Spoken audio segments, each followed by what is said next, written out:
দর্শক, এখন এই তো আমি আপনাদেরকে কামরাঙার কলম দেখাবো। দেখতে পাচ্ছেন সুন্দর করে কেটে নিছি। এখন ছালগুলো ছুলে নিচ্ছি সুন্দর করে। চারপাশ থেকে ছালটা ছুলে নেব। ছুলে নেওয়ার পর আপনাদেরকে লাস্ট টুইস্ট দেখাবো কিভাবে কামরাঙার কলম গুটি কলম করতে হয়।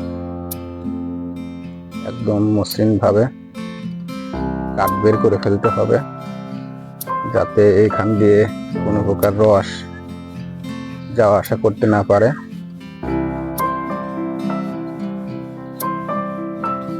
দেখতেছেন এই যে ফুল আসছে কামরাঙার, এমনকি কামরাঙাও আছে।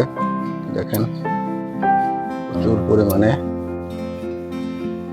সুন্দর সুন্দর কামরাঙা, আবার ফুলও আসতেছে নতুন করে। দেখেন এখন 12 মাসি কামরাঙা এটা। এই যে ফুল, একে একে ফুল আসতেছে, একে একে ফল আছে। এই যে ফল পাশাপাশি ফুল। তো আমি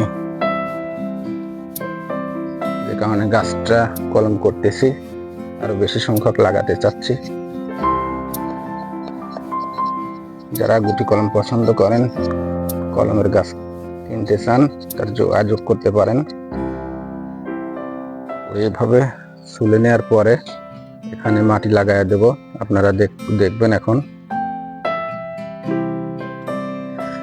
এই যে এখন মাটি লাগাই দিচ্ছি। দেখেন দর্শক কিভাবে মাটি লাগাইতে হয়।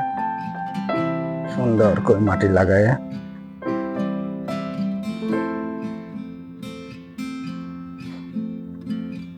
তারপরে পলিথিন দিয়ে সুন্দর করে বাঁধতে হবে, যাতে এর ভিতরে বাতাস না ঢুকতে পারে।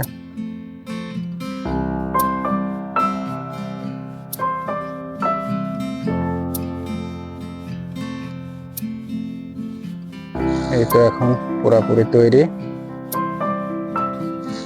এখন এই যে পলিথিন জড়া দেওয়ার পালা।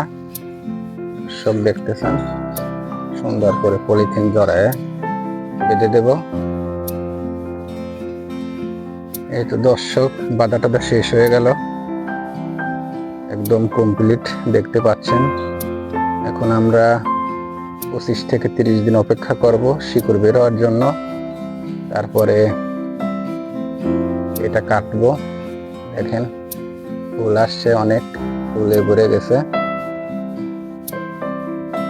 সুন্দর একটা কলম।